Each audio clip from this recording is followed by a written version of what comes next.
Hello, everybody, and welcome to an Amonkhet Remastered draft here on the channel. This is a set that's flashing back for a little bit here on Arena, and I'm really excited to dive in. Before I do, I want to remind you, if you enjoyed this video, subscribe for more content and hit that thumbs up button. And let's get to it. If you want to catch the stream live, twitch.tv/NicolaiBolas. If you're a long-term viewer, you want to support my work, check out the Patreon. We've opened up the literal worst rare in the set, which is always hilarious. This card just does stone cold nothing. But yeah, let's focus on some of the good cards. Nest of Scarabs is kind of a difficult build around to get work, so I'm not going to be taking this. Unconventional Tactics is okay, but it's very narrow, only really works in the black-white zombies deck, because you really need to be able to get this back consistently. There's also Ronus's Monument, which isn't particularly good either, so the uncommons are a bit of a dud. Looking down towards the commons, Soul Stinger is reasonable, Horror of the Broken Lands is reasonable. These cards are both like solid, and then the cycling lands are also quite nice. I think I'm going to take one of these cycling deserts. It's really powerful to have a land that can cycle in your deck.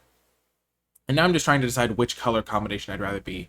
Red-white's very good, green-red's very good, blue-red's very good, and so I think I'm going to take the Desert of the Fervent over the Desert of the True. But I think those are close. And then I think after that I would take the other desert, and then I would take Horror over Soul Stinger, I think. But this one was a really close one. Okay, so going on to pick 2, we immediately see much better cards. So the rare is missing out of this pack, but we see Burning Fist Minotaur, which is a great follow-up to the Desert of the Fervent. 2/1, first strike, and the threat of activation is huge on this one, so it just basically makes it unblockable and really difficult on defense. There's also Wasp of the Bitter End, which is a card that wasn't in original Amonkhet or Hour of Devastation. They just added this one, which is kind of wild. It's a pretty solid card, though. 2-mana, 2/1 flyer is just a great rate. But I already have a red card, so I'm taking the Burning Fist Minotaur over it. Farm, pretty nice card, destroys an attacker or blocker. And then the Aftermath is actually relevant. And then I like Nefcrop Entangler a good amount as well as a great 2-drop. The rest of this pack, I mean, Shimmer Scale Drake, hard to go wrong with that. Hieroglyphic Illumination, pretty solid as well. But I think in this pack I go Burning Fist. And then I would probably still take Nefcrop just to stick to my one color. But Wasp is also a fine option there. Shimmer Scale Solid, Farm, and Hieroglyphic, they're all solid, but gonna take a nice Burning Fist Minotaur. Okay, moving on to pick 3. Wow, what a pack. So again, Pact of Negation was not in the original set. It's pretty reasonable in Limited, just because sometimes if you have enough really powerful cards, you can like tap out and then also have Pact, but not the greatest card. There is a Gustwalker and an Oketra's Avenger in this pack. Gustwalker is significantly better. Just because it doesn't die to like Cartouche of Ambitions and random -1/-1 counters, and being able to gain flying is huge, so love me a Gustwalker. Exemplar of Strength is reasonable as well, but it's a little bit worse than the Gustwalker, because if you top deck this on, if you play this on turn 2, it can do some good stuff, but it's also like, really like, if you top deck it in the middle of the game, it's not really going to be able to attack very well. Cartouche of Ambition is a really important card for the black decks. Wow, Condor with the subscription coming in. Sharing that Twitch Prime. Thank you so much, Condor. I would go Gustwalker, then this card, and then maybe the Exemplar. But yeah, 15 months. That's such a long time. I really appreciate all of the support. It's going great, Condor. We're about to get another great pack here. There's a Nefcrop Entangler, which is a great 2-drop. Really goes with this red-white, maybe Exert deck I'm building. Sunscourge Champion is a solid card as well. I can't believe we've had a year-long subscription and a 15 months in the same stream. That's so incredible. I really appreciate it, everybody. But yeah, Sunscourge Champion, pretty solid card. The Eternalize, making a 4/4. You gain another 4 life, which is nice. So you gain 2 and then you gain 4. I just like getting great 2-drops, and this is another good one. It keeps me really with a good curve, so I like that a lot. The Kenra Chariot here is solid. I just prioritize 3-drops a lot less than 2-drops, and so like these cards are all like solid. Red-white could be open. Dauntless Haven works really well with the Exert cards because you can untap them. For those who don't know how Exert works, you basically, when you attack, it doesn't untap during your next untap step if you exert it. So it can maybe like punch through bigger blockers. Okay. So we have 3 red cards really because of this desert. And now we're trying to figure out what the best second color to get into would be. I will say Blur of Blades is a pretty solid card. You can use it as a combat trick or as a removal spell. There are a decent number of X1s running around in this format, like 2/1, 2/1, things like that. Bloodlust Insider was actually sometimes playable, which is kind of funny. Oh, thank you so much, Amaranson. I'm so glad you enjoyed them. Lake Claim is actually a pretty good card. It kind of goes contrary to the deck that I'm drafting right now, though. So I think I'm going to take Blur of Blades, but I'll keep in mind that we're seeing some blue, so maybe blue-red's a place to end up. Blur of Blades is a pretty good card in blue-red regardless. Desert Ceradon, not the best, just because the 6-mana 6/4 is not where you really want to be. It just trades too often, but it's a fine card. Having exactly one Blur of Blades is kind of where I like to be. Now there's a Compulsory Rest. Nice, like, removal spell. There's also just Nefcrop Entangler. And then there's also some, like, green cards. So I think red-green could be a place to end up. I like Compulsory Rest a lot. It's a great removal spell. But I'm going to take the Nefcrop Entangler just because I don't want to have to play white. And just the more red cards I get that are just excellent, the better I'll be.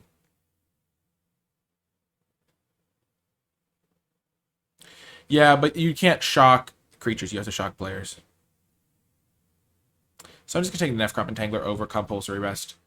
And then I'll just... because this just keeps me more flexible. I'm basically mono red at this point. Getting another Desert is great. Actually, this is actually a really good card, Synchronized Strike.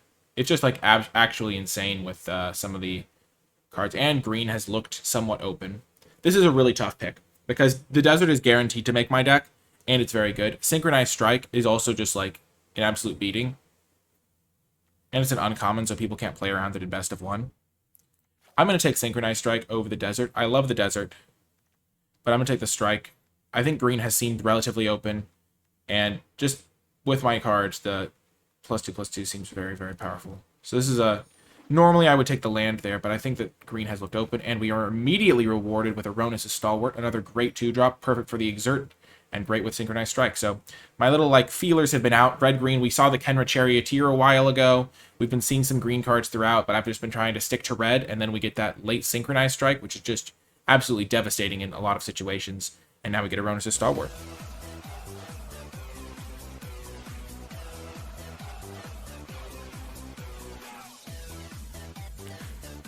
Antonio Lacuna, 8 months. Thank you so much. I really appreciate that. Really appreciate it. The Desert of the True. I actually kind of want to take that over the Sidewinder Naga. Yeah, it's super good. So the Desert of the True, just in case I audible back towards white, I could just open a great white rare, and then I'll be really happy to have the Desert. Sidewinder Naga is very replacement level, so that's what we're going to do here. Just speculative. This card's pretty nice. I like it more than Disposable on me, and it looks like I'm more likely to be green.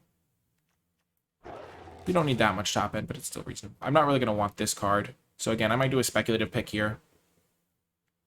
Maybe I take a Soul Stinger. This isn't a Naga Vitalist deck. But I'm going to take the Soul Stinger. Again, it's just a hedge in case I open a great black card. And now similarly, I'm going to take the Thirst over the Winds and the Vitalist, just in case I open a great blue card. I get a Sidewinder Naga.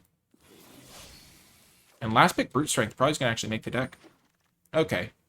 So, what do we see here? We open up a unplayable rare for limited, but we did get some good uncommons this time around. Sheffet Monitor is pretty solid. There's actually a really sweet combo deck that I used to play, built around Sheffet Monitor, which is kind of awesome. You would play the card New Horizons or something, and you would like be able to cycle cards for free, and Sheffet Monitor could like help you get mana into play. And it was a really cool combo, and I used to play that a lot. I actually have a video of me playing it, which is kind of fun as well. We're just going to take a Braid here. 2-mana removal spell. Fits with our main color. We're probably playing red-green. I also like Hooded Brawler as well. Hooded Brawler is a great 3-drop. This is why I don't prioritize 3-drops as much, though, because there's just so many good ones. Like, Hooded Brawler is excellent. The Ironaga's like not the best, but it's okay. And then a Braid's just a fantastic removal spell. I don't have a ton of removal. I don't really mind that, though. Okay, so in this pack, maybe white is going to be more open. We see some very good white cards in this pack. Cast Out is a great card. There is also Catcher's Avenger is a good 2-drop. Thorned Moloch isn't the best. Cartouche of Zeal isn't the best either, though it is sometimes playable if you have like some trials, though we don't have any trials. So right now we have a few green cards. Green did seem more open in pack 1, and then there's like a couple of white cards. There's no red card to take in this pack, really. I'm not really in the market for Cartouche of Seal. I don't really want to set myself up to 2 for 1 myself. So I guess I could take the Catcher's Avenger or the Cast Out. Probably more so in the market for the Catcher's Avenger. Even though Cast Out's like a better card generally. Ooh. Neheb the Worthy, so I would go in a red-black direction, but we're just going to take Open Fire here. Get a nice red card. Black did not seem particularly open, pack 1. We saw some late Soul Stinger action, maybe, but we're going to try to stick to red-green, because red-green did seem open. Maybe we can wheel, like, the Shed Weakness, which is a reasonable combat trick. I do like, I like the River Hoopoe, but we're not in that color. Hooded Brawler is great. I would probably take Hooded Brawler if I wasn't taking the Open Fire. Okay. Splendid Agony is pretty good against all the X ones in the format. I'm just going to take Hope Tender, though. This card's not good enough to be worth justifying it. I am trying to play red-green. I think red-green was the most open in pack 1. And so I'm going to count on that for everything coming around. Let's look at our 2-drop count. We have 1, 2, 3, 4 2-drops. This card's actually reasonable if you get enough deserts, especially for defensive decks. Hope Tender's solid as well. Sometimes you get some nice ramp going. Ornery Kudu. Not really in the market for the Kudu. Don't really want Crash through either, though. I think we're going to have a good pack 3, though, hopefully. I think green wasn't... I'm surprised we're not seeing more red cards, to be honest, because we felt like we kind of cut red off pretty well in pack 1. But I guess I'll take the Kudu just in case we need help making playables over the desert. Oh, yeah. There's the red cards we're looking for. Struggle to Survive is great. Kenra Scrapper is great. We're going to take Struggle to Survive. This is just an excellent removal spell. 3 mana can like deal 5 a lot of the time. Or deal 3, or deal whatever you need to kill whatever they have. And then you can sometimes even use it to answer one of the gods. So, really good. If I wasn't taking that, I would easily take Kenra Scrapper. I think it's better than the Firebrand Archer. It's actually one of the 3 drops that I do care about getting, because it's just super nice. 3, 4, 5, 5 2-drops. I've got a couple of removal spells now in the Abrade, and then I have like kind of a trick slash removal. Yeah, this is a great pickup. Whew, I was worried for a second that it wasn't going to take my card. Now I get a Hooded Brawler. Excellent pickup. Nothing else even close.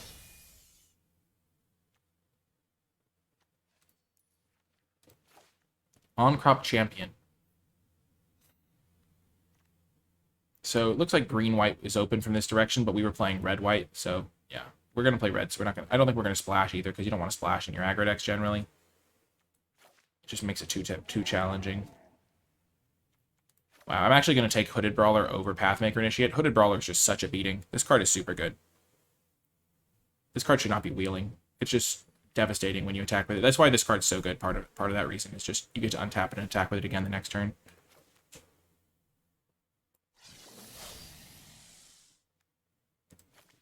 Not going to take a splash card. I'll just take this guy. Maybe probably not play it, though. And another Hooded Brawler. Not looking like I'm going to need this Sidewinder Naga, which is nice. Things are all coming up me here.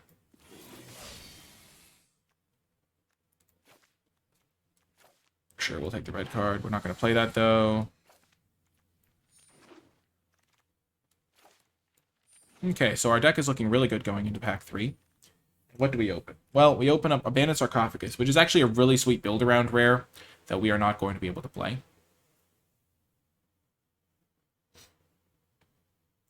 The uncommons are not our colors, though there is a Ronus' Stalwart, which I'm happy to take.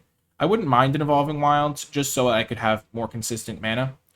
The thing is if I do get more Cycling Deserts, I'm going to be pretty happy that I have...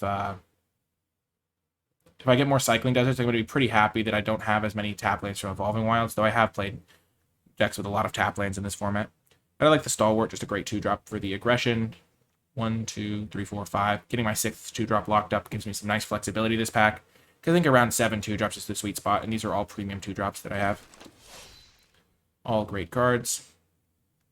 I now get to just take a Puncturing Blow, another good removal spell. I think I now have 3 removal spells, which is kind of like a good sweet spot to be in.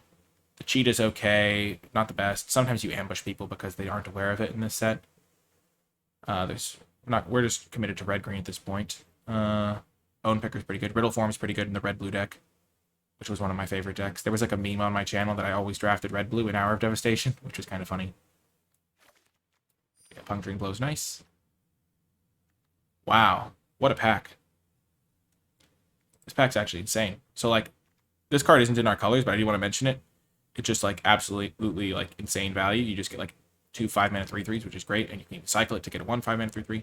Hour of Promise is really good as well. It's mostly if you're playing, like, a blue-green deck, so because the ramp matters. In my deck, I don't have enough deserts to enable it. But there's also Cartouche of Strength and Fervent Paincaster, which we will be taking. Fervent Paincaster is really good. There's a lot of 1 toughness things running around, and it also makes combat really tough because you attack it and then you can threaten to finish them off. So we have some really good 3-drops here. I also like the Cartouche of Strength, especially with like attack it and exert the Hooded Brawler and then get the things going. So we don't need any more 2-drops, so we don't have to take this sort of card. This is actually not a good pack for us. There's a Gilded Ceradon, which is not that likely to be playable, given we only have 1 desert. Just going to be worse than the Bitterbow Sharpshooters. We already have a Naga that we're not playing. I guess I'll take the Ceradon on the off chance that we get like 2 deserts in the next couple picks. Okay, now there is a Sandworm, which really doesn't fit our strategy. It's just a bit too expensive. We aren't really looking to play 7-drops here. Watchful Naga, again, not really on strategy. We just want our creatures to be like hitting them really hard, like with Hooded Brawlers and stuff like that. So we don't really care if drawing an extra card with our attacker. I wouldn't mind Stinging Shot as a card that can answer things. Initiate's Companion's also nice because it can like untap our Exert creatures and just be a solid 2-drop though. So I think I'm going to take that over Stinging Shot. My deck isn't really answering. Some decks are more interested in conditional cyclers, but this is not really one of those decks. Magmaroth, pretty good in decks that care about casting spells. My deck is not really one of those decks, so I need to move that to Combat Trick section. So my curve looking really good. I could take a Bloodlust Insider. I could also just take a Zealot of the God Pharaoh as a 4-drop that just gets some nice attacks in. I think Bloodlust might be okay in this deck. I'm going to take the 4-drop. The more consistent card. Ooh, Charioteer. I like it. Trample's really good with Hooded Brawlers and just pushing through damage, so that's nice. So, pretty nice pickup there. 3-mana 3/3. And a drop Entangler. So you have 2, 3, 4, 5, 6, 7. An 8th 2-drop is a nice addition. I'll actually pretty happily play that. And we do get the Evolving Wilds back. Since I only have 1 desert, I'm fine playing this to help my mana.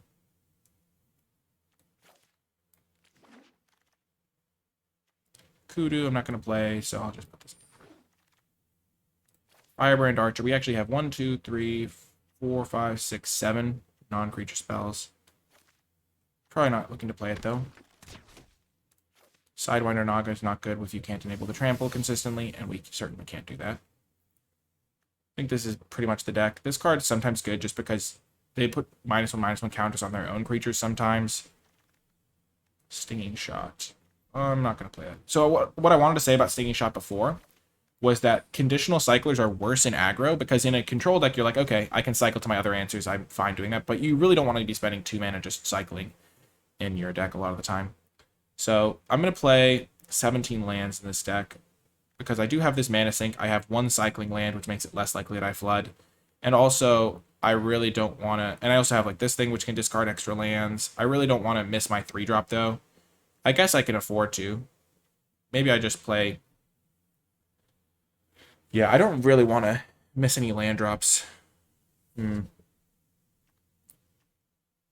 card's not the best. I have better 2-drops, I think. 3, 6, 7.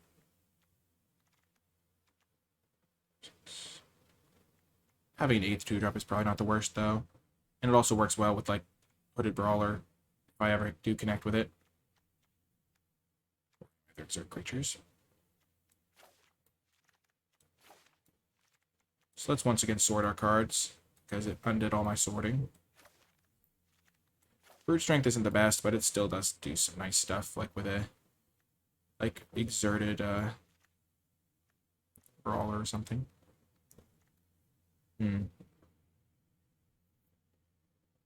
Mythic rank 18. That's incredible, Decruion. Congrats. So, this is 17 lands. We could cut a land. Alternatively, we could just... Like, I could just cut a forest here. What's my color distribution? Oh, it's equal, roughly. Okay. I could also just, like, cut a Bitterbow Sharpshooters.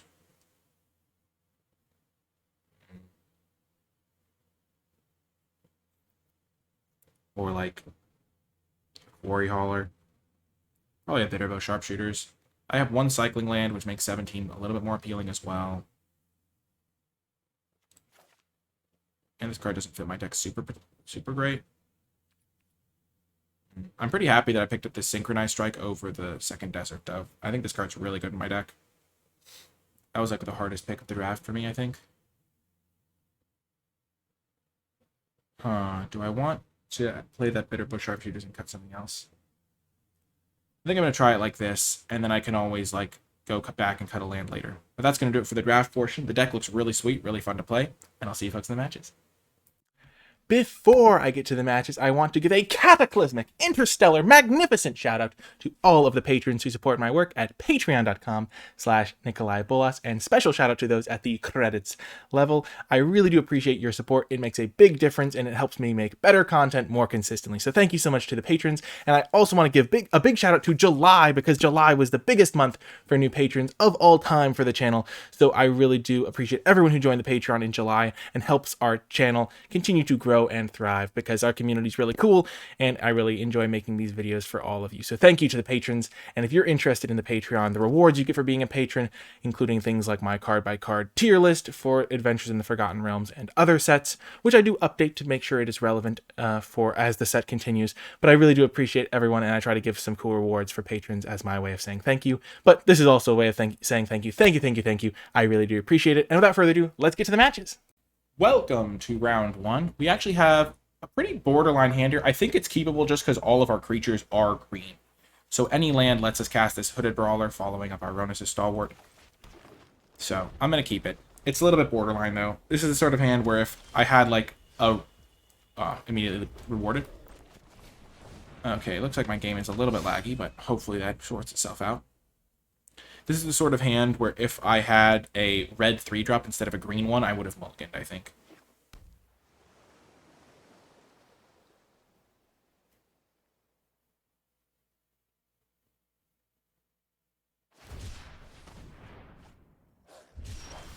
Okay, so they just... Sorry about this lag. I will pause things after this game and see if I can sort that out. But they're pretty much dead, it feels like. Like, what are they going to do?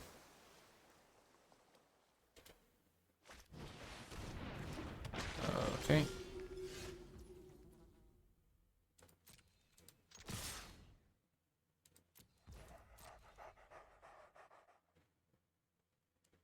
Yep.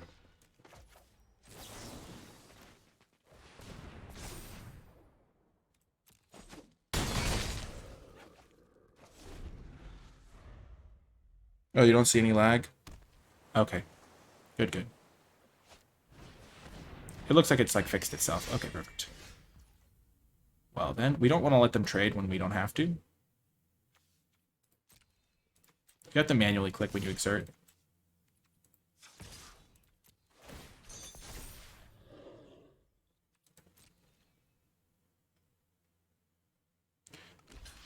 Okay, they're chumping.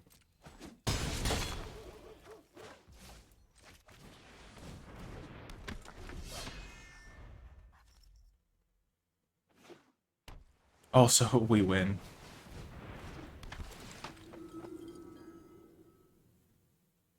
So we can exert both of these guys.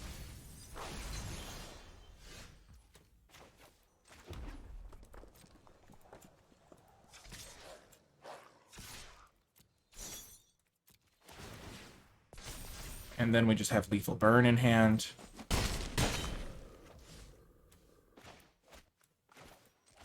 I'll do it. I have to do it over 2 turns, so I'm just going to play around some counter spells and stuff like that.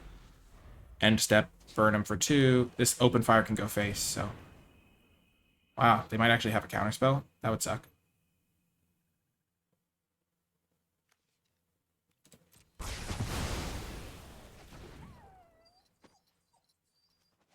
Okay, so now they're tapped out, so we win.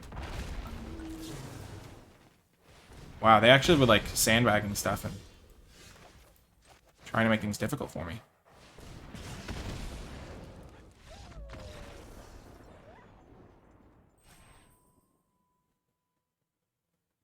Yeah, once we got them down to 5, there was, I mean, that game was pretty much over as soon as they cycled on turn 2. That's why you have to make sure you do stuff. That's why late claim's a little bit worse in best of 1 than it is in best of 3. Because in best of 3, you can like sideboard in your cheap answers and things like that. And you can't really do that in best of 1. I think a lot of people get impressions of sets that the set is very fast because a lot of the gameplay takes place in best of 1.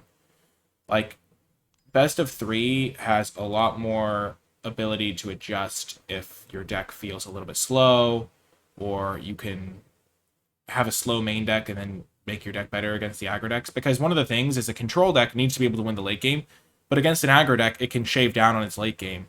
And so it just is a weird game of chicken where in best of 1, you know that if your aggro deck is going fast, you're going to be in good shape. You're like, well, my aggro deck goes fast. That's what I need to do. But your control deck, you're like, well, if I play against another control deck, I'm going to lose because I'm trying to beat aggro.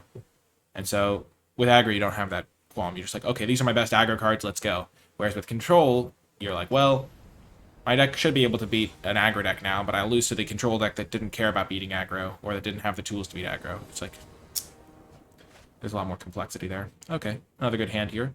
We're not going to actually play this desert. We're going to try and cycle it. Our deck doesn't need more than 3 lands to function generally. And so unless we're going to miss our 4th land drop and we really have like something we need to play, we're probably just going to hold this. So good to keep that sort of thing in mind. So we can kill their 2-drop, play Hooded Brawler. Hooded Brawler's so good. This was one of the original cards. If you have ever watched Marshall Sutcliffe, who is the co-host of Limited Resources, this was one of the first cards where it felt like he had a nickname for it. He called it Hoodie B, and everyone just started calling it that. And it felt like it started a trend of calling things like their first name abbreviated plus the second letter. So like, I don't know. There's a lot of cards that get called stuff like that, and I felt like Hoodie B was the first one that I really noticed. So a little bit of history there for you folks.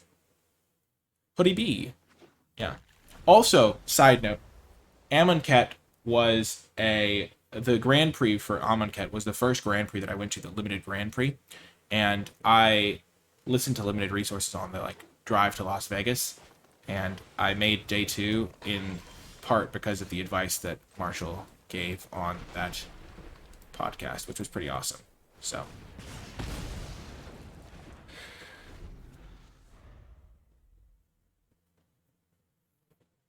no more Land of the Light, yeah, Till. I'm just gonna kill it now. There's no reason not to for me right now. I don't want him to have like a sweeper or something. Oh, not protect like a counter or a pump spell or something that interrupts it, or a cartouche or something.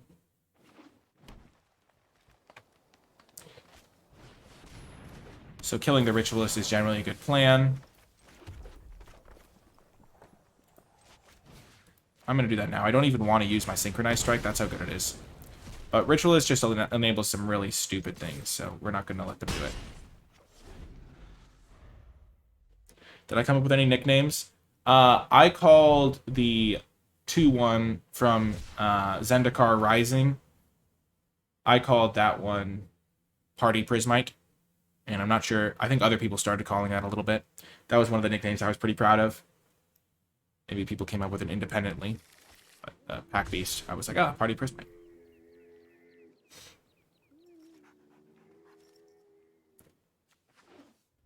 Hey, Cornball.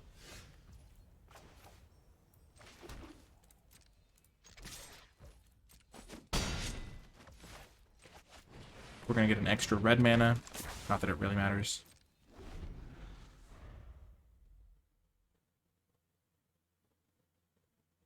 I'd say we're in pretty good shape here. That card is not particularly playable.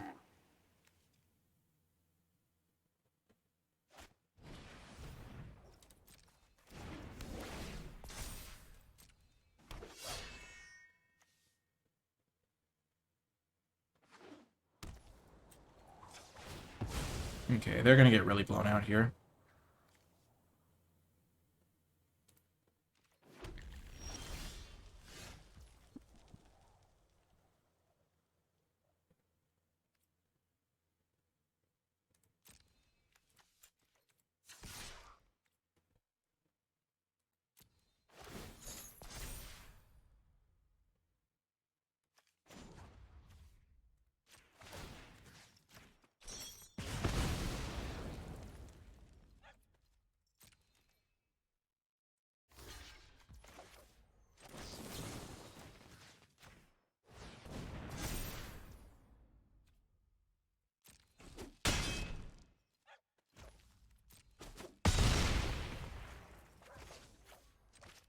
So we got him. So important to remember, we don't want to ping their face here because it still won't untap. It is still exerted. You can splash. Well, I lose. That's tough. This card's just absolute beating.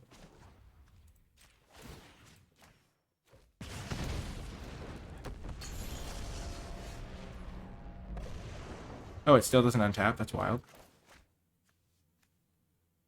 Wait, what?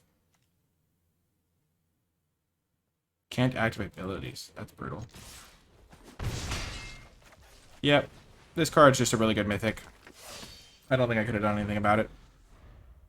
I tried to kill them as fast as I could. Now they just need any creature and they win. Wow. Literally Sacred Cat will do it. Yep. Oh, that's tough. If they didn't have this mythic, it would have been easy peasy. That's a bummer.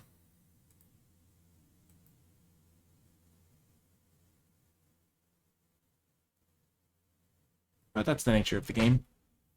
I don't have the ability to main deck enchantment or artifact removal in best of one, and so that's gonna happen. Tough. I've done that to people. I mean, I have done that exact thing to other people where they're like gonna win and then I just cast that card, so can't really complain about it. Great hand. Look at Evolving Wild carrying the team.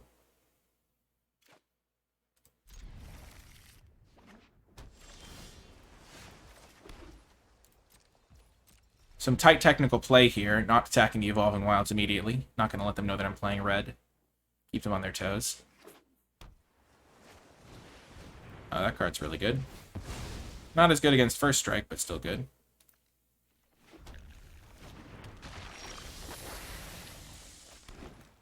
One little strategy tip is if you're on the back foot and you feel like you need help coming back, killing their creatures before playing your own to block can sometimes be really good.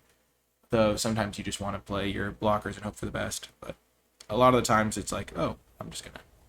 No, don't do it. No, they have Unquenchable Thirst. No, Cartouche of Knowledge. Well, that's okay.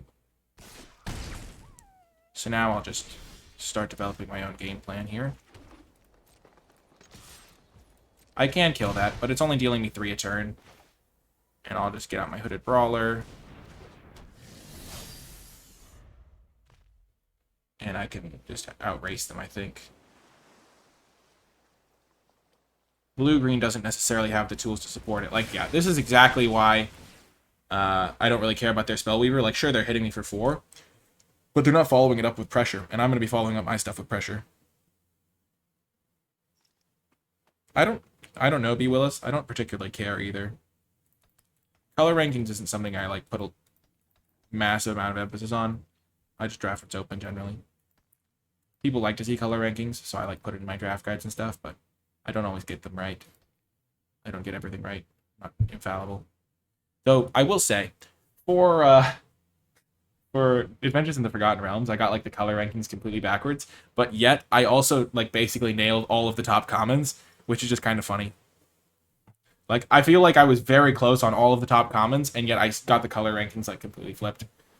Which was kind of funny, because I just, like, thought the commons were better. But because I think I didn't factor in the fact that some of the uncommons and stuff, but, like, look at this. I'm just, like, now I'm just winning the race.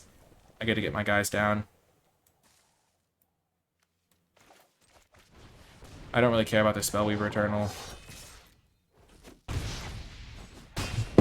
I think 3, 8, 9, 10, 14. If I draw a land next turn, I just win, I think.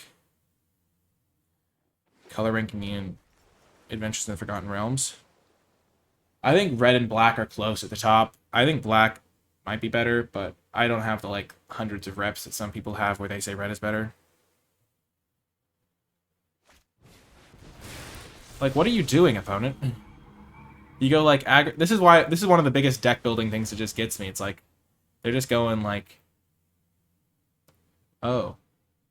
Wow, I'm actually getting kind of wrecked? I don't know, not really. If I draw a land, I still win. Because Synchronized Strike is so broken. Kefnit's Monument actually doing something. I don't understand.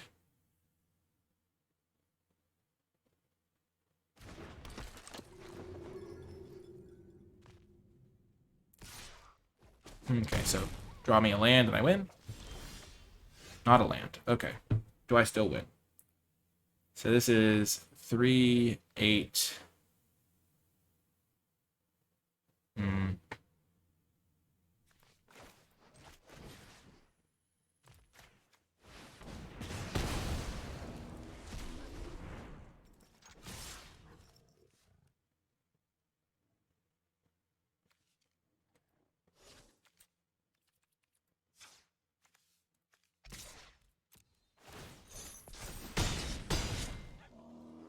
Okay.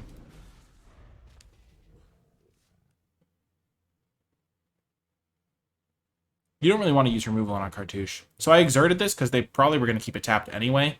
And I'm going to use Synchronized Strike to untap it. So I could lose here. They could just have, like, some ridiculous, like, pump spell or something.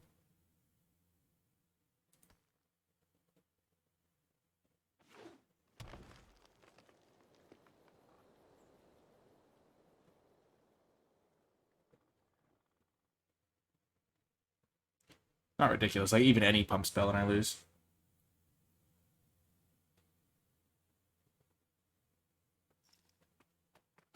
But I was close. If I'd drawn a land this turn, I would have won.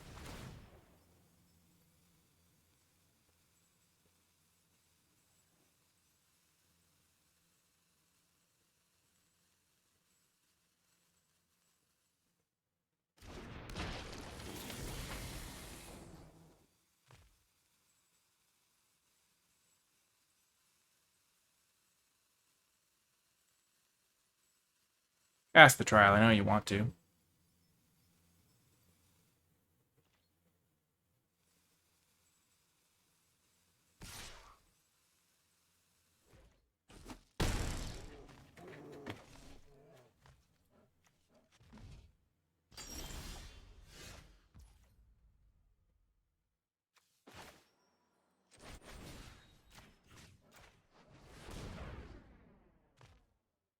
Do they actually have a counterspell? They probably have countervailing winds.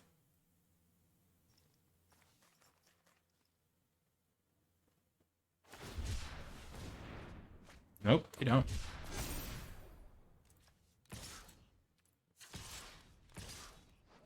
Got him. Hopefully. Ooh! That was close. Very close. That's why I still play 17 lands, because I still just want to make sure I hit my 5th land drop so I can, like, do those double spell turns. Because I would have won the turn before if I'd had a land.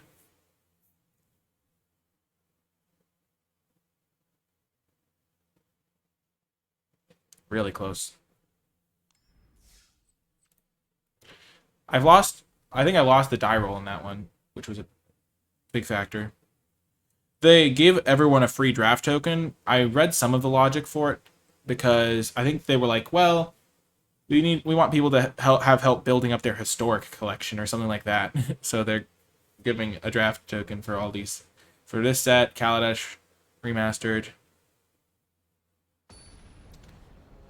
things like that.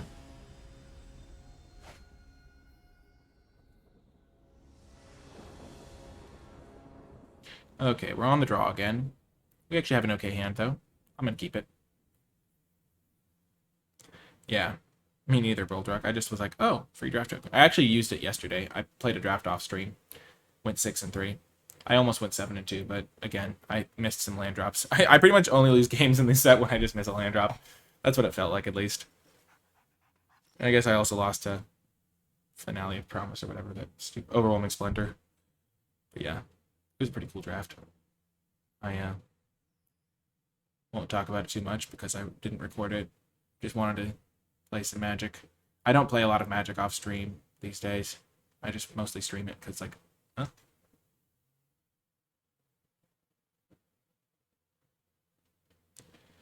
So the thing is, Decruon is having them in an aggro deck is also bad, because then if you don't find a target, it's particularly punishing. Even the ones with cycling you don't always want. And also, like, a lot of them have an ETB trigger. Okay, so if they do play a 2-drop, I'm probably going to kill it rather than play Burning Fist Minotaur. Maybe that's not true, but I feel like it probably is. Yeah, I'm definitely going to kill it.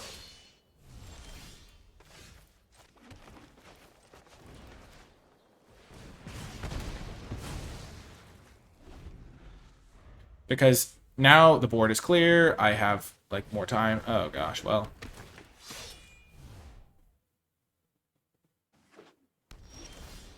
They're playing 3 colors. Interesting.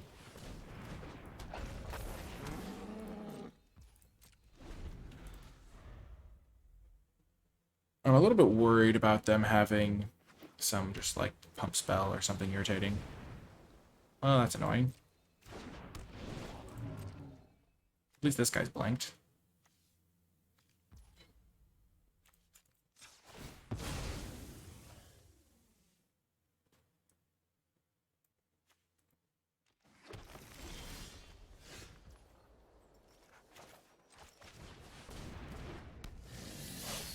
I really need to hit some lands here so I could start double spelling or get my Bitterbow sharpshooters down.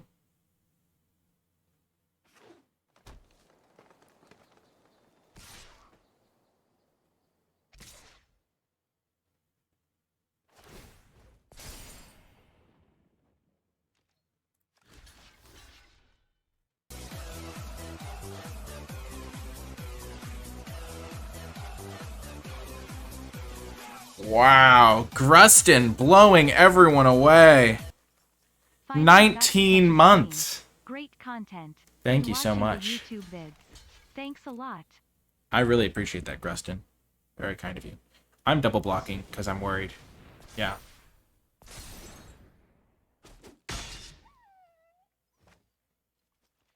Like, I have to get that thing off the board, I think.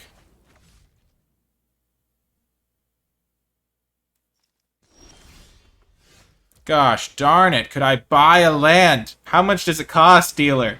I need to get this sharpshooter down so I can deal with their stupid 4/4. Oh, the rage.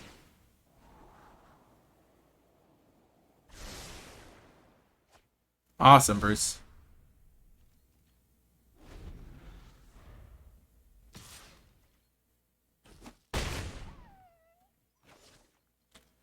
Oh my gosh.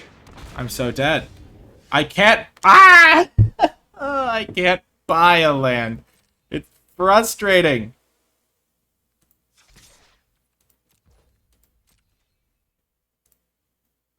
Let's hit them with the oops. Maybe they'll block. I can't handle this. It's so frustrating. I need to draw a mountain this next turn or I lose. And then I can maybe win. Target creature. Well, yeah, that guy died.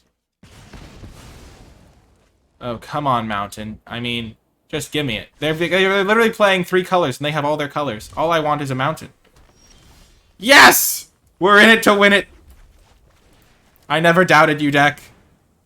And of course they have a pump spell. No, they don't! We're doing it! Yes! We're in it. Bitterbow is coming! He's coming! We're almost there. Okay, I don't care about Ritualist. I do care about that. That's kind of bad. I'm so dead. No! I was so close! Maybe they won't see the line. Though, to be fair, I hope they see the line. Okay. Wow, shocker, they saw it. Gosh darn it. What's it like, opponent? What is it like? Ah, the pain. Oh, the shame. The pain. Oh, so sad. Ah! I did my best. There was nothing I could do there. I think my hands have been keepable. They're just... I'm always on the draw and I never hit my lands. Isn't that how every Magic player feels? I'm kidding. I am chillin'. Though I think I have been on the draw 3 games in a row. I'm wasting valuable brain space keeping track of these things. Oh, the shame! Thought of changing my name! Isn't that from Lion King?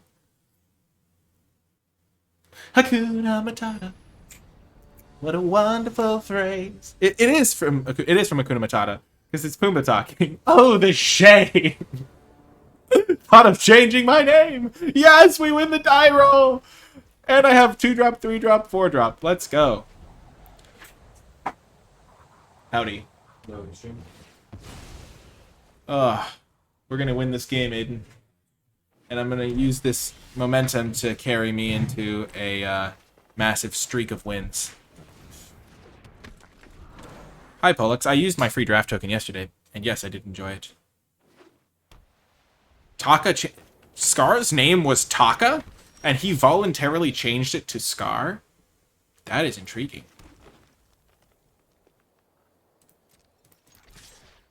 I never knew that.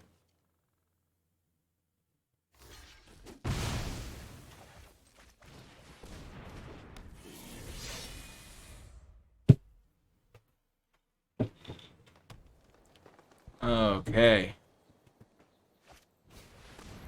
Of course they have this guy. That card is not fair remotely. Not remotely, because Iocane comes from Australia.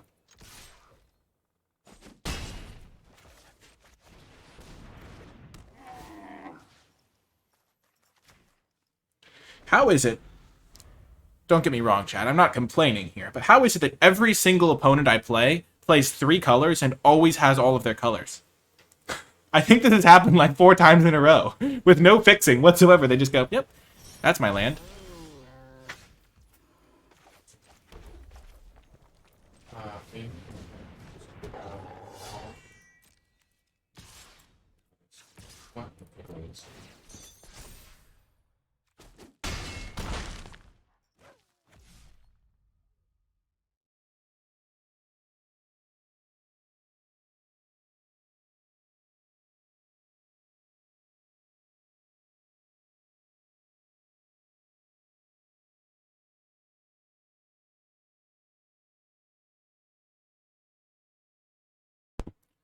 Okay.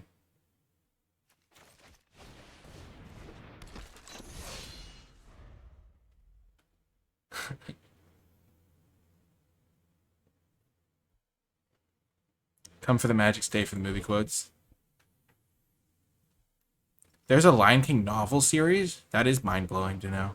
There was also a TV show, apparently.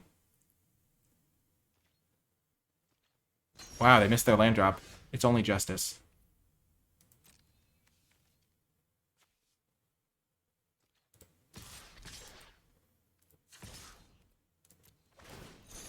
This is where I hope for the best, that they don't have anything.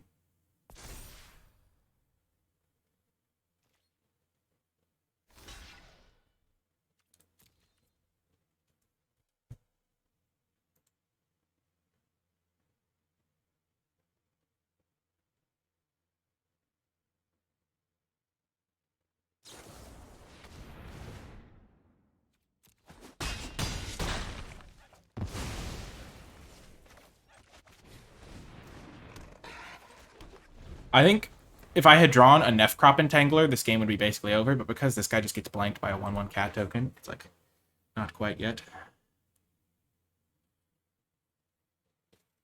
Hmm.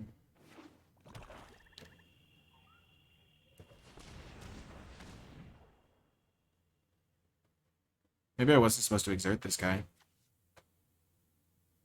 I think this is the only 2-drop in the deck that like feels like I don't win the game because of it.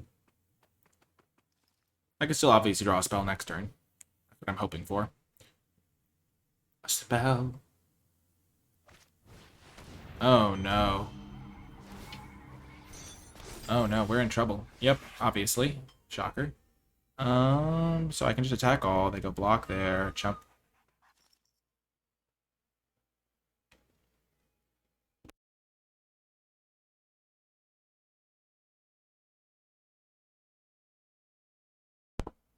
Okay, so I think I can attack all. They go block there, they jump there. Can't afford to double block anything.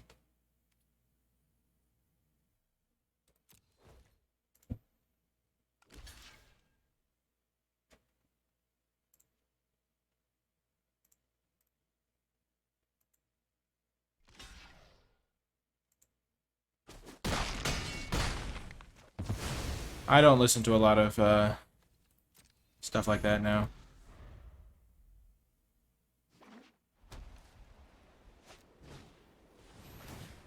I'm so dead. This feels like I've been getting very unlucky in these games. Like, unreasonably unlucky. Wow, never mind. I take it all back. I'm the luckiest. That was insane. Never mind. Oh, gosh. They don't have any life gain, right? So I can just do this. Yeah, sure, let's go for it. Just burn face. So they just can't block this guy, and then I burn face.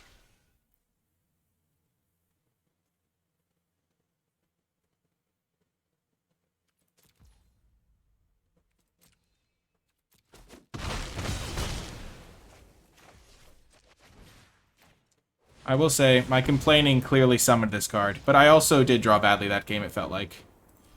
Like, I drew 50% of my lands. I also drew all of the lands after I played my cycling land on turn 1. Let's go. Locking up the 50% win rate. That feels good. Proud of that. I was saying about being unlucky. Well, you see, my opponent just used up all their luck in the wrong moment.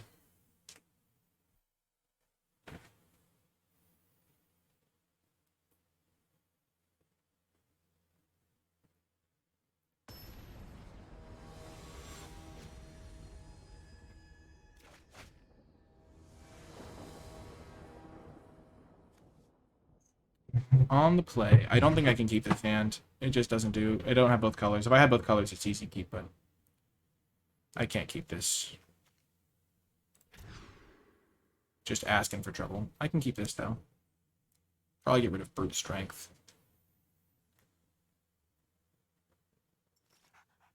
Because it's really bad with Initiate's Companion.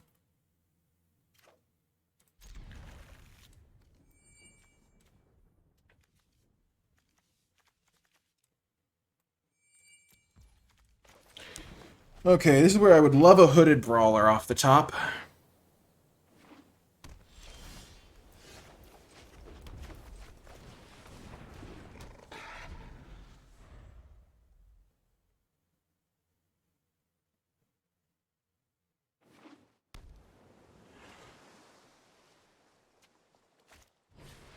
Oh, no.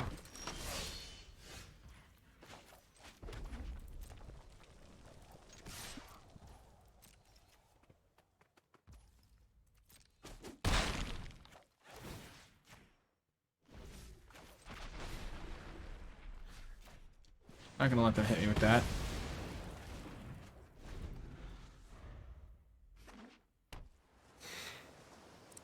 I'm not gonna do it, Thomas. Yeah. Just not my cup of tea. Okay. Hey, you're living on fortune?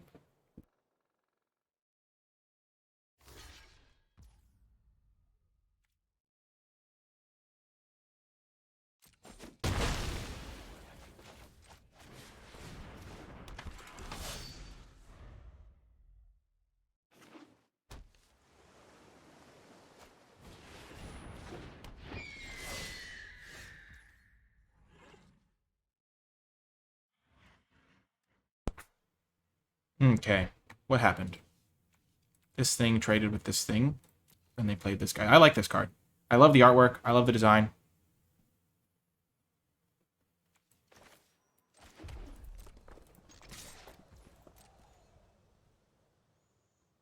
Oh.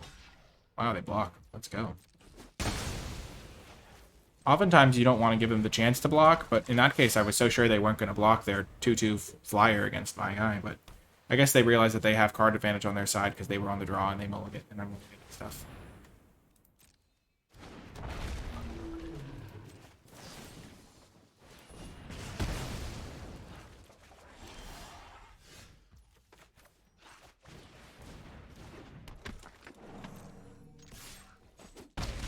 So their graveyard is a lot better than mine, so I don't want to shuffle both in. Like, them drawing those cards is a lot better for them than it is for me. I'm gonna lose this game. It's not looking good for the home team here. Ugh. Man, why is everyone playing Supply Caravan? I do not understand.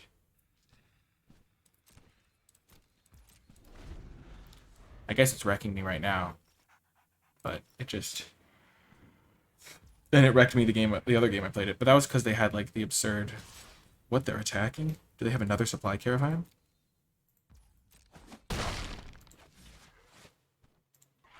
They must. It's the only solution.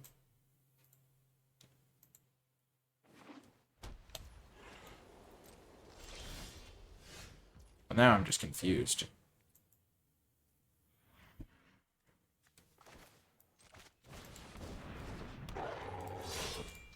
Just in case they have some instant speed 1/1s.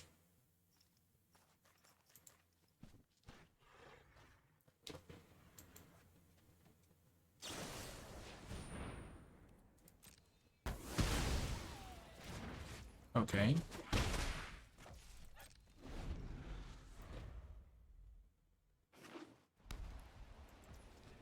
Okay. Why are they attacking? I do not understand.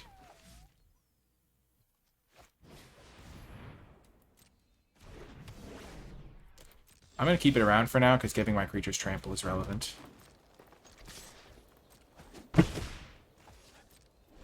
I don't know why they're trading 3 damage for 2 damage, but that feels like a bad damage trade to be making when you just, like, probably can wait and do better. Though, to be fair, it's looking pretty genius right now, considering that we're both just drawing stone cold nothing. Why do they want to race, though, is the question. Like, I'm clearly going to win the race.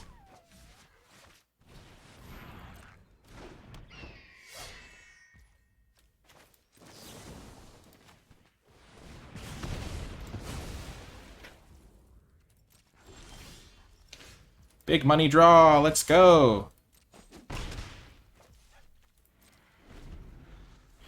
I've actually drawn 4 lands in a row, and presumably they have too. Jeez Louise. Can I catch a break? Like, what the heck is happening? I don't even know what a spell looks like at this point. I don't think they do either. Just, what is happening? What the heck? This is a struggle. We've both just drawn, like, all of our lands. But they have, like, slightly better creatures in their deck. And I'm just gonna lose now. Beautiful. What is happening? Oh my gosh.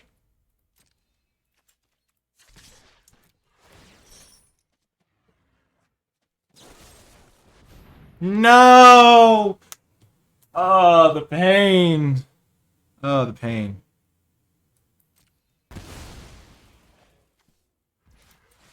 This isn't instant speed, right? I can't let them loot.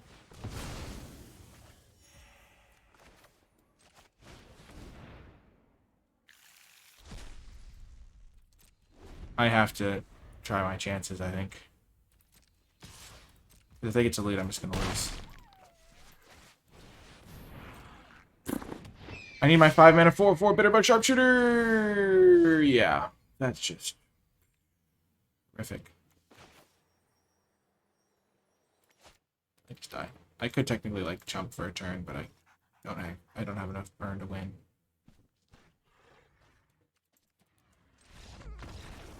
Oh my gosh. Actually horrific. That was just brutal.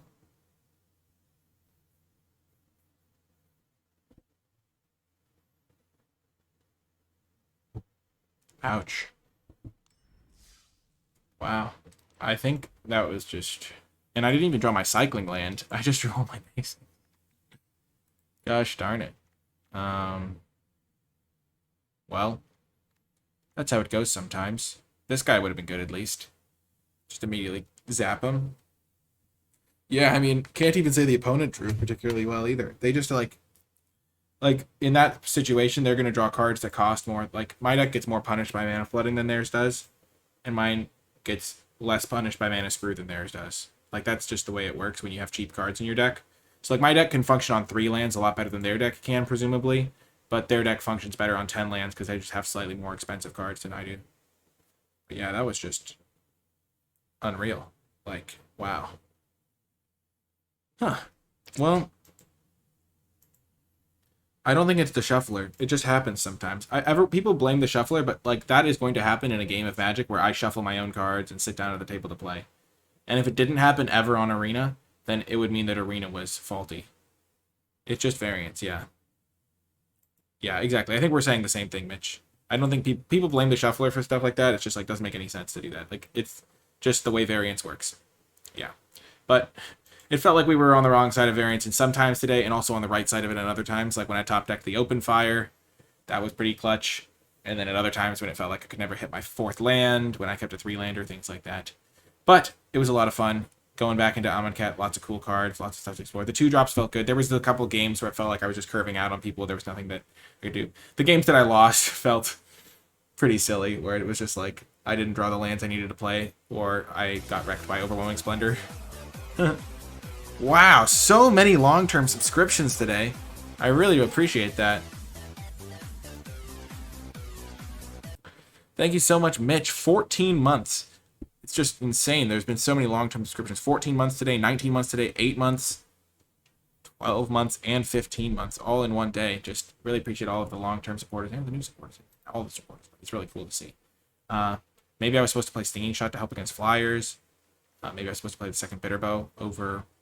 I don't even know, because I felt like my cards were all pretty good. The Initiate's Companion was maybe a little bit weak, but I think having all those extra 2-drops is nice. But yeah, that's going to do it for this draft video. If you made it all the way till the end of the video, in the comment section down below, leave hashtag variance is a part of the game, and we love it.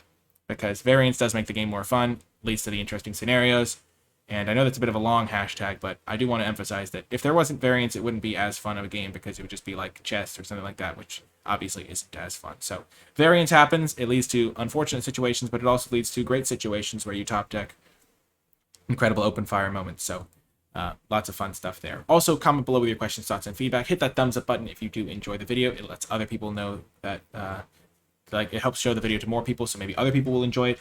You can also check out the Twitch stream live at twitch.tv/NicolaiBolas. You can join the Discord server, linked in the description down below. You can also support my work directly via the Patreon, patreon.com/NicolaiBolas.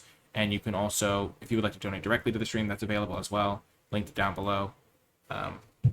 All sorts of cool stuff. If you have Amazon Prime, you can even support the stream at no extra cost to yourself. Simply link your Amazon account and your Twitch account, and then use your Amazon Prime gaming subscription on my channel, because Amazon owns Twitch, and so they let you support your favorite creators. So cool stuff there.